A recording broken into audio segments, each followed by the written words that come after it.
I woke up to the sound of jackhammers at 6 in the morning, which is never a good sign when you live in a quiet subdivision outside Phoenix, Arizona.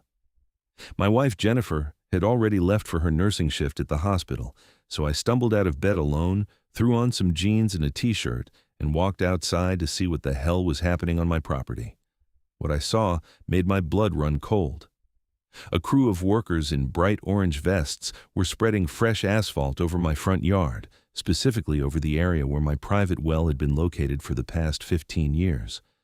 The well that I used for all my water needs. The well that saved me thousands of dollars a year in city water bills. The well that was completely legal and had been grandfathered in when this subdivision was built back in 2009. "Hey, what are you doing?" I shouted, running toward the crew. A burly guy with a clipboard looked up at me with barely concealed annoyance. "We're finishing the community pathway extension. Should have been done yesterday, but we had equipment issues." "Community pathway? This is my property, and you just buried my well," he shrugged. "Take it up with the HOA, buddy. We just go where they tell us." I felt my face getting hot. "Where's the HOA representative? Who authorized this?" "Lady named Brenda Carmichael. She's the president or something." Of course it was Brenda. Brenda Carmichael had been a thorn in my side since she was elected HOA president 8 months ago. She was the kind of woman who measured your grass with a ruler and sent violation notices if it was a quarter-inch too tall. She had already fined me twice for parking my work truck in my driveway overnight, claiming it was a commercial vehicle, even though it was just a regular pickup with my landscaping company logo on the side. I pulled out my phone and called the HOA office. It rang 6 times before a bored-sounding secretary picked up. "Sunset Ridge HOA, this is Melissa. This is Grant Peterson from 4782 Desert Vista Drive. Your crew just paved over my private well. I need to speak with Brenda immediately." "Mrs. Carmichael is in a meeting right now." "I don't care if she's meeting with the President of the United States. Get her on the phone now, or I'm calling the police." There was a long pause, then some muffled conversation in the background. Finally, Brenda's shrill voice came through the speaker. "Mr. Peterson, there's no need for threats. I'm sure we can discuss this civilly." "Civilly? Your crew just buried my water well under asphalt. Do you have any idea what you've done?" The community pathway extension was approved by the board 6 months ago. All residents received notification via email and postal mail. The pathway was designed to improve property values and provide better pedestrian access throughout the community.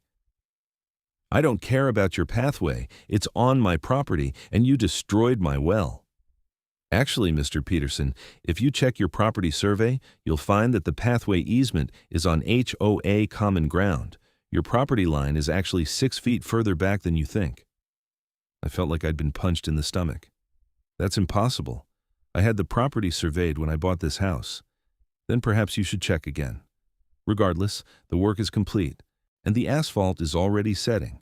You'll need to connect to city water like everyone else in the community. I believe there's a hookup available at the street. You'll just need to pay the connection fee and start your service." "Why would I pay for city water when I have a perfectly good well?" "Had a well, Mr. Peterson." Past tense. "And may I remind you that private wells are actually against current HOA regulations? They were grandfathered in for existing properties, but since yours is now, well, inoperative, you'll need to comply with current standards." The way she said it, so smug and satisfied, made me want to throw my phone across the yard. "This isn't over, Brenda." "Have a nice day, Mr. Peterson." She hung up. I stood there staring at the fresh asphalt, watching the workers pack up their equipment. 15 years of perfectly good well water gone, buried under 3 inches of asphalt and whatever base material they'd put down first. I went back inside and dug through my filing cabinet until I found the property survey from 2011 when Jennifer and I bought the house. According to the survey, my property line extended right to the edge of the street, exactly where I thought it was. The well was clearly on my property, about 20 feet from the front of the house. I scanned the document and emailed it to my lawyer, a guy named Marcus Webb, who'd helped me with the business incorporation for my landscaping company. Then, I drove down to the city planning office to pull the records on the pathway project. The clerk, a tired-looking woman in her 50s, helped me find the file. The pathway extension had indeed been approved, but when I looked at the plot map, Something didn't add up. The pathway route shown on the HOA's application didn't match what had actually been built. According to the approved plan, the pathway was supposed to curve around my property, staying on the actual HOA common ground. Instead, they'd built it in a straight line that cut directly across my land. "Can I get copies of all this?" I asked. "Sure, honey, $2 a page."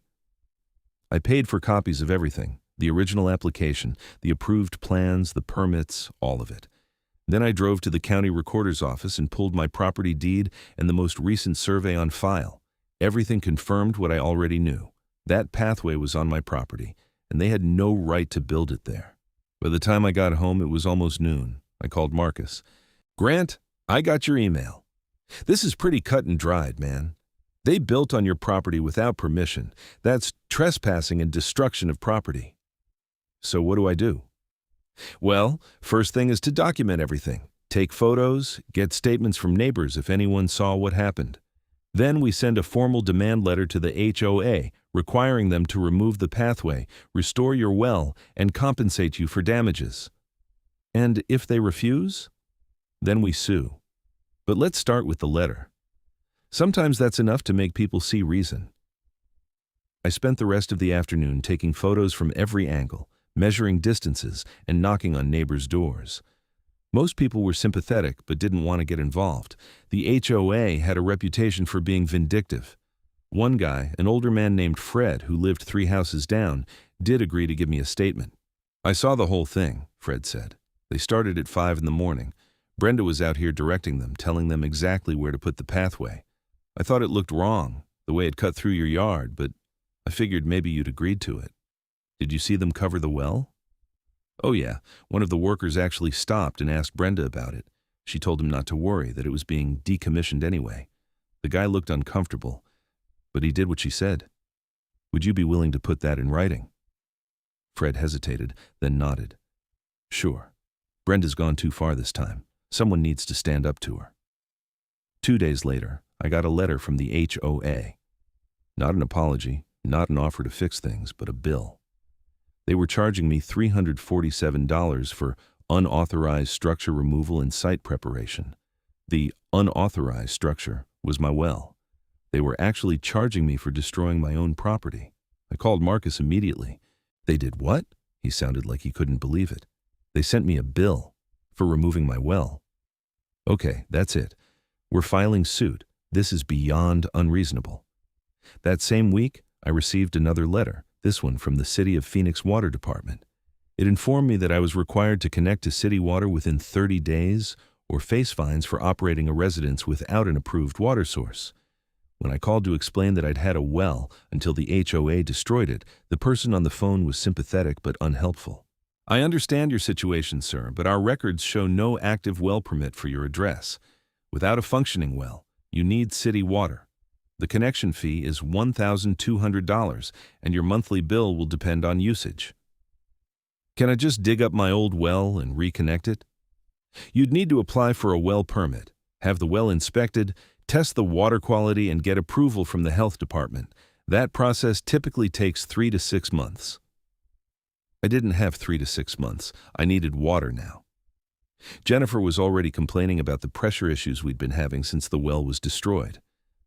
I'd rigged up a temporary connection to our neighbor's outdoor spigot, but that wasn't a long-term solution. Reluctantly, I paid the $1,200 connection fee and had city water turned on. The first month's bill was $167, more than I used to pay in 6 months with the well. When I added it all up, the HOA's actions were going to cost me about $2,000 a year in additional water costs, plus the $1,200 connection fee, plus the value of the well itself, which had been newly drilled and equipped just 3 years ago at a cost of $8,500. Marcus filed the lawsuit in Maricopa County Superior Court 3 weeks after the incident. We sued the HOA for trespass, destruction of property, negligence, and breach of covenant. We asked for $25,000 in damages, covering the cost of the well, the connection fees, future water bills for the next 10 years, and punitive damages for their outrageous behavior. The HOA's response was to send me a violation notice for unauthorized legal action against the association. I wasn't kidding. They actually tried to fine me $500 for suing them, claiming it violated the CC and Rs that required mediation before litigation. Can they do that? I asked Marcus. Technically, there is a mediation clause in your CC and Rs, but it doesn't apply here. They destroyed your property. You're not required to mediate a crime. Also, suing them isn't a violation of anything. That fine is completely bogus. Should I pay it? Hell no. Let them try to collect. It'll just be more evidence of harassment. The lawsuit was scheduled for a preliminary hearing in August, about 3 months away. In the meantime, life got worse. The HOA started nitpicking everything I did. My grass was too long, my fence needed painting, my mailbox was the wrong shade of brown. I was getting 2 or 3 violation notices a week, each one carrying a $100 fine. Jennifer was getting stressed. Maybe we should just drop the lawsuit, she said one night over dinner. This is affecting our whole life. If we drop it, they win. They destroy our property, cost us thousands of dollars, and face no consequences. That's not right. I know, but Grant, we can't live like this. I'm afraid to park my car in the driveway. I'm afraid to plant flowers in the front yard. Everything we do, they find something wrong with it. That's harassment, and it's only going to strengthen our case, she sighed. I just want our normal life back. I wanted that too, but I wasn't going to let Brenda Carmichael bully me into submission. I started documenting every violation notice, every interaction with the HOA, everything. I set up a camera on my front porch to record any HOA representatives who came by, and I kept meticulous records of every water bill, comparing it to what I used to use with the well.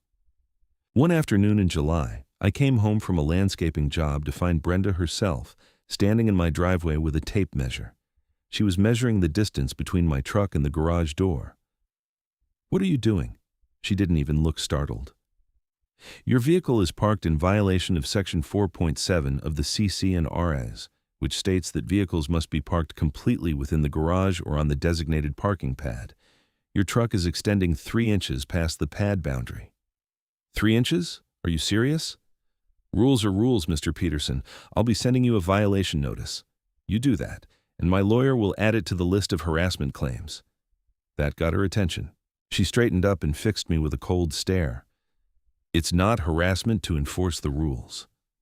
It is when you enforce them selectively and vindictively. Tell me, have you measured everyone else's vehicles or just mine? I don't appreciate your tone. And I don't appreciate you destroying my property and then harassing me about it. Her face went red. You know what your problem is, Mr. Peterson? You think the rules don't apply to you. You think that because you had some grandfathered in, well, you're special. But you're not. You're just another resident, and you need to follow the same rules as everyone else. I'm happy to follow rules that are applied fairly and legally. What I won't do is let you walk all over me.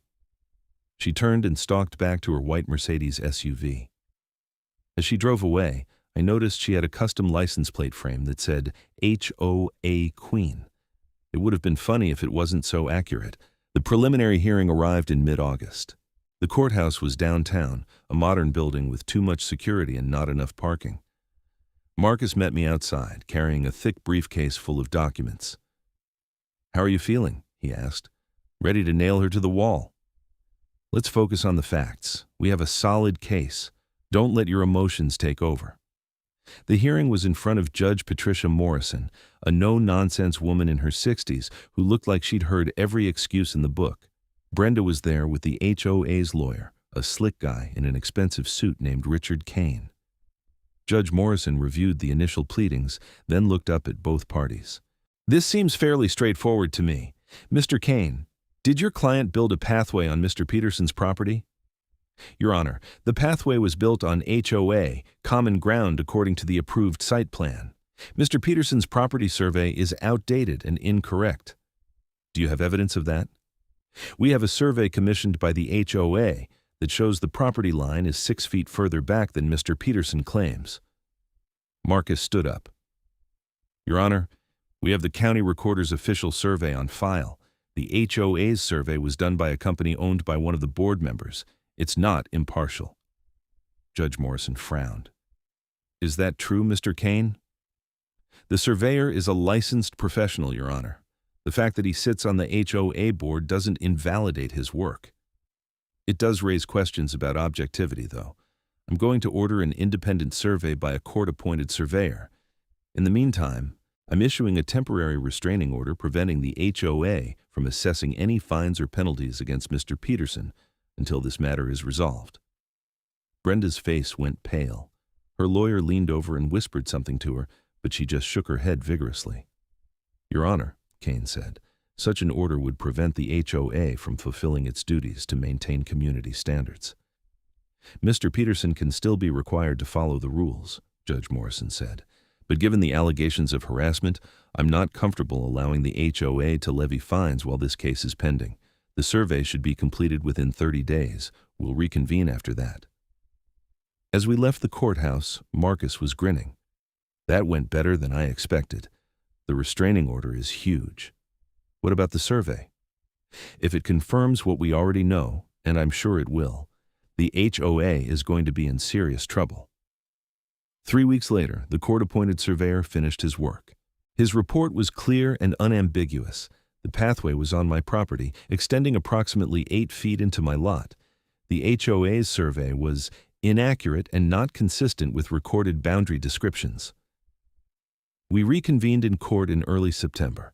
This time, Brenda looked worried and her lawyer looked resigned. Judge Morrison read through the surveyor's report with a stern expression. Mr. Kane, your client built a pathway on property they don't own and destroyed a functioning water well in the process. What's your defense? Your Honor, the error was unintentional. The HOA relied on the survey provided by a board member, which unfortunately contained errors. However, the pathway serves a beneficial community purpose and has been in place for several months now. We would propose that rather than removing it, the HOA could compensate Mr. Peterson for an easement and the lost well. Unintentional? I couldn't help myself. Your client had my neighbor tell you the well was there, and Brenda personally directed the crew to cover it. Judge Morrison held up her hand.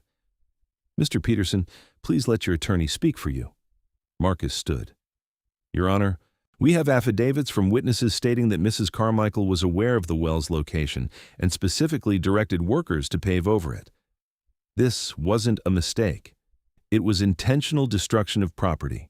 Furthermore, after destroying the well, the HOA attempted to bill Mr. Peterson for its removal and has engaged in a sustained campaign of harassment through frivolous violation notices. Is this true, Mr. Kane? The lawyer shifted uncomfortably. Your Honor, Mrs. Carmichael maintains that she was simply overseeing the project and following the approved plans. As for the violation notices, the HOA has a duty to enforce its rules. Judge Morrison looked at Brenda directly. Mrs. Carmichael, I've reviewed the evidence in this case, including photos, witness statements, and the pattern of violation notices sent to Mr. Peterson. It appears to me that you deliberately destroyed his well and then attempted to punish him for complaining about it. Do you have anything to say? Brenda stood up, ignoring her lawyer's attempt to stop her. Your Honor, Mr. Peterson has been a problem resident since I became president. He thinks the rules don't apply to him. His truck, his grass, his entire attitude, it's all been problematic. The well was outdated and shouldn't have been allowed under current regulations anyway. That's not your decision to make, Judge Morrison said coldly. You don't have the authority to destroy someone's property because you think it shouldn't exist. Mr. Kane, I'm ruling in favor of Mr. Peterson on all counts. The HOA is hereby ordered to remove the pathway from his property within 30 days and restore the land to its original condition, including drilling a new well if the original cannot be salvaged. Additionally, the HOA will reimburse Mr. Peterson for all water bills he has incurred since the destruction of his well, the city water connection fee, and will pay damages in the amount of $35,000 for the intentional destruction of property and harassment. Brenda gasped.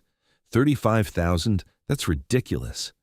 It's less than what Mr. Peterson asked for, and frankly, you're lucky I'm not awarding him more. Furthermore, I'm ordering the HOA to pay Mr. Peterson's legal fees.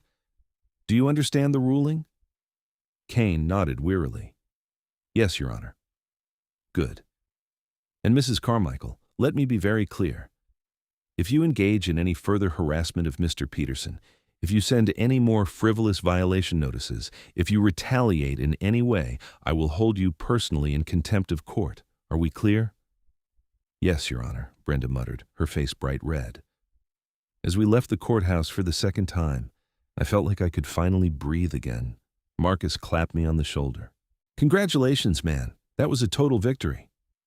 "Is it over?" "The court case is. Now we just have to make sure they actually comply with the order." The HOA didn't comply willingly. They filed an appeal, which was quickly denied. Then they claimed they didn't have the funds to pay the judgment. Marcus filed a motion to compel, and the judge gave them 10 days to pay or face additional penalties. Finally, in late October, I received a check from the HOA for $35,000, along with a separate check for $8,200 in legal fees. A week after that, a crew showed up to remove the pathway. They jackhammered up all the asphalt, removed the base material, and brought in fresh topsoil. Then, a well drilling company arrived and spent 2 days drilling a new well in the exact spot where the old one had been. The new well was even better than the original. Newer equipment, better flow rate, and a warranty. The drilling company's foreman, a weathered guy named Tom, shook his head as he worked. "I've been drilling wells for 30 years, and I've never seen anything like this. HOA covered up a perfectly good well? That's just wasteful." "Tell me about it." "Well, you've got great water here, good pressure, clean quality. This well should last you another 20 years easy." When the work was done and the lawn was reseeded, my front yard looked better than it had in years. I disconnected from city water and went back to using the well. That first month, when no water bill arrived, felt like a victory in itself. But the story wasn't quite over. In November, I got a call from Marcus. "You need to see this," he said. "Can you come to my office?" When I arrived, he showed me a news article on his computer. The headline read, "HOA President Charged with Fraud and Embezzlement." I read through the article in disbelief. Apparently, Brenda Carmichael had been using HOA funds for personal expenses for over a year. The $35,000 judgment had triggered an audit, which uncovered nearly $80,000 in fraudulent charges, everything from personal vacations to a kitchen remodel, all charged to the HOA's accounts.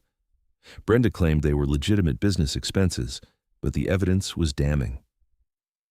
"She's been arrested," Marcus said, "and the HOA board has voted to remove her as president." Wow, I knew she was vindictive, but I didn't know she was a criminal. Sometimes when you shine a light on one problem, you illuminate others. The audit wouldn't have happened if you hadn't won your case. Over the next few months, more details emerged. Brenda had been embezzling from the HOA almost from the day she was elected president. She'd used the money to fund a lifestyle she couldn't afford on her actual income. The Pathway project had been partly motivated by kickbacks from the construction company, which was owned by her brother-in-law. The criminal trial was held in March of the following year. I attended as a spectator, curious to see how it would end. Brenda's defense was that she'd simply been bad at bookkeeping, that the charges were unintentional errors. But the prosecution presented evidence of deliberate fraud, including fake invoices, altered receipts, and bank records showing transfers to her personal accounts.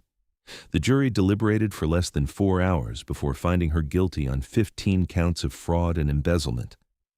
The judge sentenced her to 4 years in prison and ordered her to pay full restitution to the HOA. As they led her out of the courtroom in handcuffs, Brenda looked like a completely different person from the smug, self-righteous woman who'd measured my grass and buried my well. She looked small and defeated. I didn't feel particularly happy about it. I hadn't set out to destroy anyone's life. I just wanted to protect my property and hold someone accountable for their actions. But sometimes accountability comes with consequences. The HOA elected a new president, a retired accountant named Bill, who seemed genuinely interested in running things fairly and transparently. One of his first acts was to review all the rules and enforcement procedures. He reached out to me personally to apologize for what had happened. "I wasn't on the board when Brenda did what she did," Bill said, "but on behalf of the association, I'm sorry. What happened to you was completely wrong. I appreciate that. I've been reviewing the rules, and I think a lot of them are unnecessarily restrictive. We're going to propose some changes at the next annual meeting. Things like allowing work trucks in driveways, being more reasonable about grass length, that sort of thing. That would be nice. I don't mind having rules, but they should make sense. Exactly. An HOA should make a community better, not turn it into a police state. True to his word, Bill pushed through a series of reforms. The rules became more reasonable, enforcement became more fair, and the whole atmosphere of the neighborhood changed. People weren't afraid of their mailboxes being the wrong color anymore. They could actually enjoy their homes. Jennifer and I stayed in the house. For a while we'd talked about moving, about getting away from all the stress and conflict. But after everything was resolved, we realized we actually liked our home. We liked the neighborhood, we liked our neighbors, and now that the HOA was functioning properly, we liked living there. The well kept pumping clean, fresh water. Every time I turned on a tap or watered the garden, I thought about how close I'd come to losing it permanently. How if I hadn't fought back, hadn't stood up for myself, I'd be paying city water bills forever while the HOA got away with destroying my property. Sometimes I'd run into people at the grocery store or the hardware store, other residents from the neighborhood. They'd thank me for standing up to Brenda, for exposing the corruption, for making the HOA better. I always felt a little embarrassed by the praise. I hadn't done it for them. I'd done it for myself, for my property rights, for basic fairness. But I guess sometimes fighting for yourself helps other people too. The following summer, I was out front replacing some sprinkler heads when Fred, my neighbor who'd given me the statement, walked over with a couple of cold beers. "Thought you might need this," he said, handing me one. "Thanks, man." We sat on my front step, drinking beer and watching the sun set over the desert. The new grass had grown in thick and green, nourished by well water. You couldn't even tell there had ever been a pathway there. "You know," Fred said, "when I first saw them paving over your well, I thought about saying something. But I was scared of Brenda, scared of the HOA, scared of making trouble." "That's understandable." "Yeah, but it wasn't right. I should have stood up for you from the beginning." "You helped when it mattered. That's what counts." "Still, I learned something from watching you deal with all this. Sometimes you have to fight, even when it's hard, even when people tell you to just let it go. Because if you don't stand up for what's right, then wrong becomes normal." I thought about that for a minute, sipping my beer. "That's pretty deep, Fred." He laughed. "Yeah, well, I have my moments. Anyway, I'm glad you fought. I'm glad you won. And I'm glad we have a working HOA now instead of Brenda's personal fiefdom." "Me too." After Fred left, I stayed outside for a while longer, watching the stars come out. The desert night was cool and peaceful. Inside, I could hear Jennifer moving around in the kitchen, probably starting dinner. Tomorrow I had 3 landscaping jobs scheduled. Life was good, normal, stable. It had taken almost a year from the day they buried my well to the day Brenda was sentenced. A year of stress, conflict, legal battles, and uncertainty. But it was worth it. Not just for the money, though, that helped. Not just for the restored well, though I used it every day. It was worth it because I'd proven something important. You can fight City Hall. Or in this case, the HOA. You can stand up to bullies and bureaucrats. You can demand accountability and get it. It's not easy and it's not fun, but it's possible. The well pump hummed quietly in the background, doing its job, providing water just like it was supposed to. Just like it would have been doing all along if Brenda had left it alone. But she hadn't, and that decision had cost her everything. Her position, her freedom, her reputation, all gone. Meanwhile, I was sitting on my front step drinking a beer, using well water that cost me nothing, and planning my next day of work. I'd won, not through aggression or nastiness, but through persistence and principle. The first water bill I'd received after they destroyed my well had been $167. Over the course of the legal battle, I'd paid about $900 in city water bills. All of that had been reimbursed in the settlement. Since disconnecting from city water and returning to the well, I'd saved that money every single month. Over 10 years, that would be about $20,000 in savings, plus whatever the rates increased. But more than the money, I had my independence back.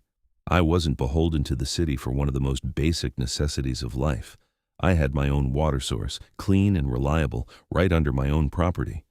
That was worth fighting for. Jennifer came to the door. "Dinner's ready. You planning to sit out there all night? Just enjoying the evening. Well, enjoy it at the dinner table. I made pot roast. I went inside, leaving the empty beer bottle on the step. Tomorrow I'd put it in the recycling. Tomorrow I'd go to work, come home, maybe water the garden with free well water. Tomorrow would be normal, boring, wonderful. That night, lying in bed next to Jennifer, I thought about everything that had happened. The shock of seeing the Asphalt crew, the frustration of dealing with Brenda, the stress of the lawsuit, the vindication of winning, the unexpected bonus of exposing the fraud. It all seemed almost unreal now, like something that had happened to someone else. "You awake?" Jennifer whispered. "Yeah. I'm sorry I doubted you. When I said we should drop the lawsuit, you were scared. That's normal. But you weren't scared. You knew what you had to do and you did it."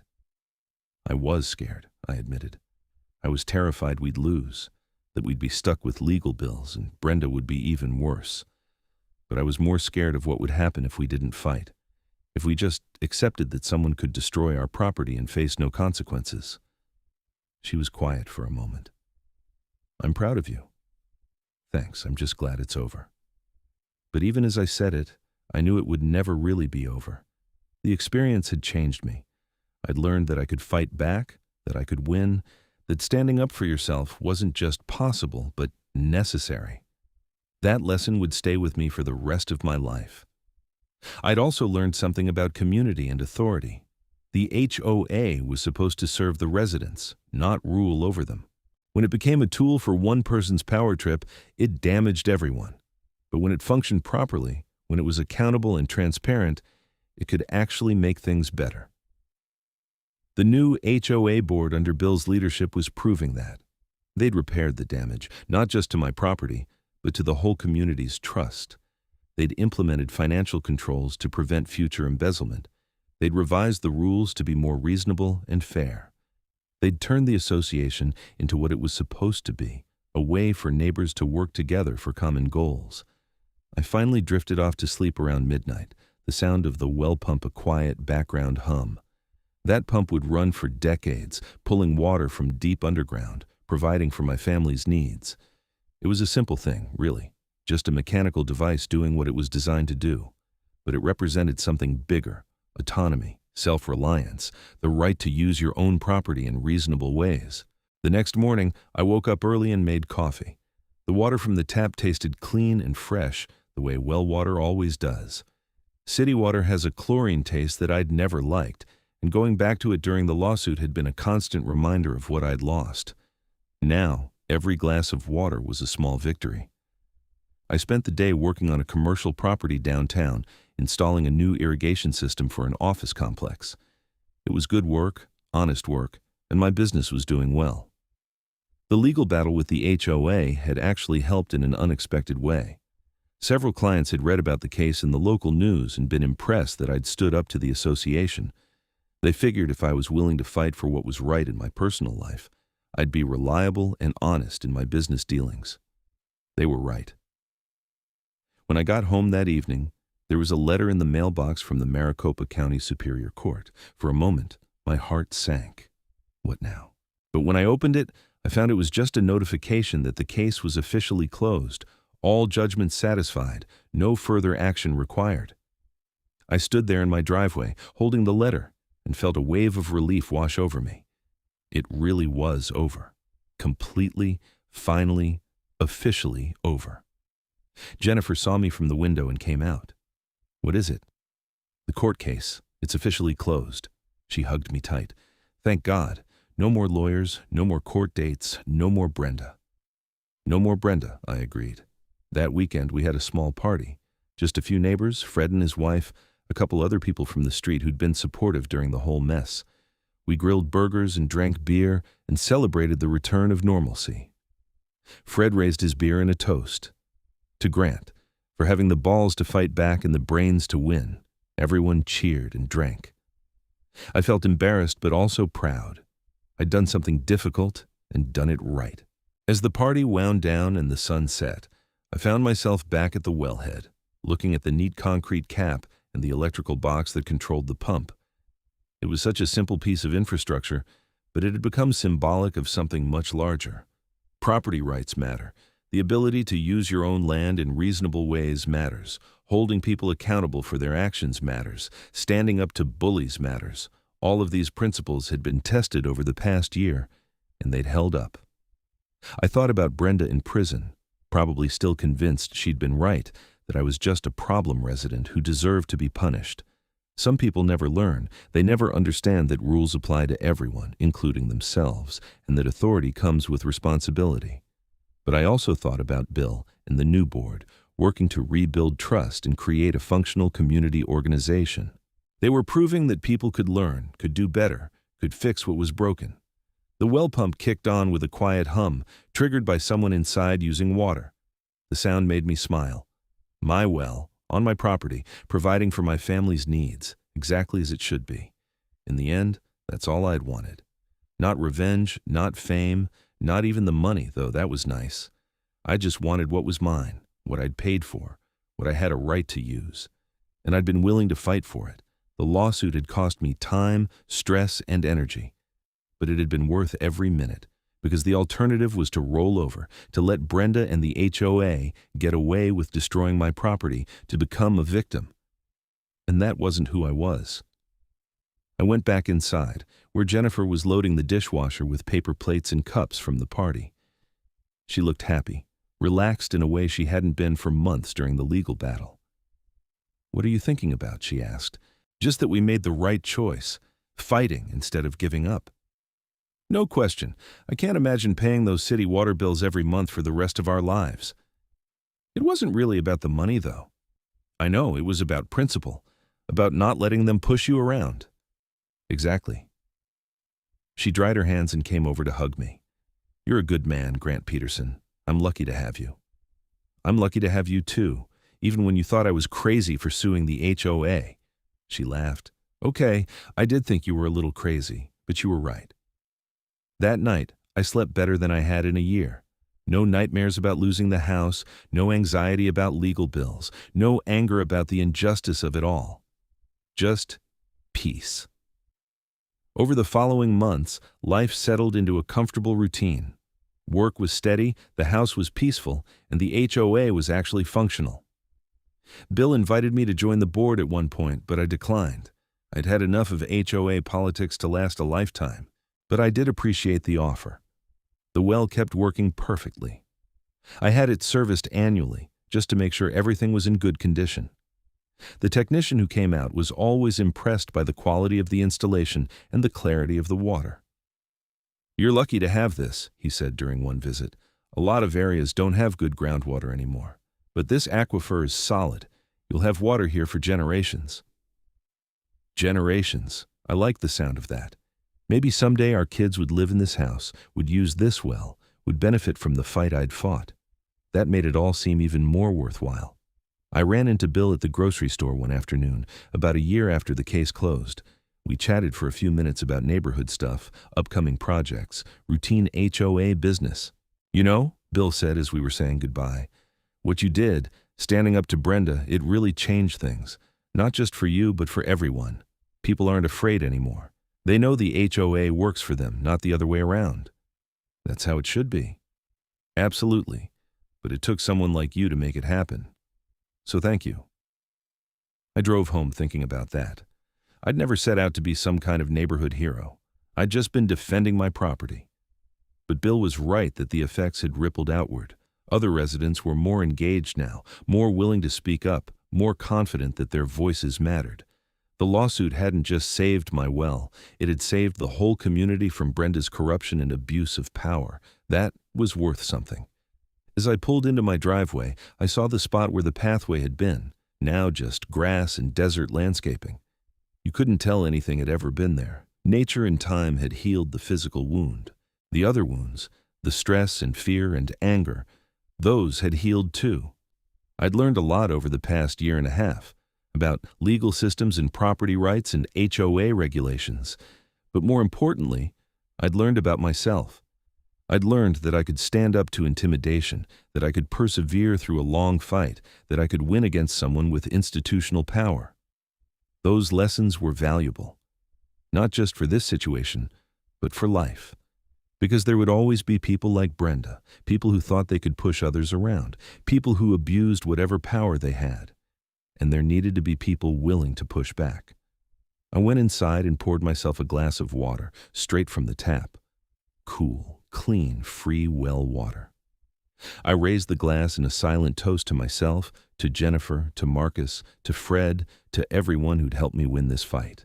Then I drank, and it tasted like victory. The sun was setting over Phoenix, painting the sky in shades of orange and purple.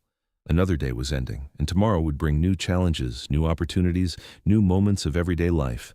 But whatever came, I'd face it with the confidence of someone who'd fought for what was right and won. My well was back, pumping water from deep underground. My property was restored, no longer violated by an unwanted pathway. My HOA was functional, no longer a tool of harassment. And I had peace of mind, knowing that I hadn't backed down, hadn't given up, hadn't let the bullies win. That was worth more than any amount of money. That was worth everything. As darkness fell, I sat on my back patio, looking out at the desert beyond our neighborhood. Somewhere out there, water flowed through underground aquifers, ancient and pure. My well tapped into that flow, bringing it to the surface for my use. It was a connection to something timeless and essential. Brenda had tried to sever that connection, to force me into dependence on city systems, to punish me for her own petty reasons. But she'd failed. The connection remained, the well still flowed, and I was still here. I thought about her in prison, spending her days in a cell, paying for her crimes. I didn't feel happy about it, but I didn't feel bad either. She'd made her choices, and choices have consequences. That's how the world works, or at least how it should work. Justice isn't always perfect, but sometimes it gets things right. This was one of those times.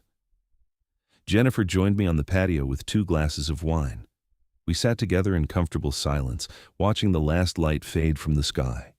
The well pump hummed its quiet song. Life went on. "Do you ever think about what would have happened if you hadn't fought?" Jennifer asked. "Sometimes. We'd be paying city water bills. Brenda would still be HOA president, probably still embezzling. Other residents would still be getting harassed. So fighting was the right choice." "Yes, definitely yes." She leaned her head on my shoulder. "I'm glad we didn't move. This is home." "It is now," I agreed. "It really is now." And it was. Not just a house in a subdivision, but a home we'd fought for, a place we'd defended, property we truly owned in every sense of the word. The well beneath our lawn was more than a source of water. It was a symbol of independence, of resistance, of victory. The stars came out one by one, bright and clear in the desert sky. Somewhere in the distance, a coyote howled. The world turned, seasons changed, life continued. But here, in this moment, on this property, with my wife beside me and my well pumping beneath me, everything was exactly as it should be. I'd fought for my well, for my water, for my rights, and I'd won. And not just in court, not just financially, but in every way that mattered. The HOA had buried my well under asphalt and charged me for city water. I'd sued for every bill, every cost, every injustice, and I'd gotten it all back, plus justice, plus vindication, plus peace of mind. That was the end of the story, but also a beginning. A beginning of living without fear of petty tyrants, of knowing my rights and defending them, of being the kind of person who stands up rather than backing down. As I sat there under the stars with Jennifer, I realized that the well wasn't just pumping water. It was pumping life itself, sustaining us, maintaining our independence, proving every day that the fight had been worthwhile. And it would keep pumping for years to come, a constant reminder that some things are worth fighting for, and that sometimes, if you fight hard enough and stand firm enough, you actually win. The desert night was peaceful. The well was flowing. And I was home. That's all anyone really needs.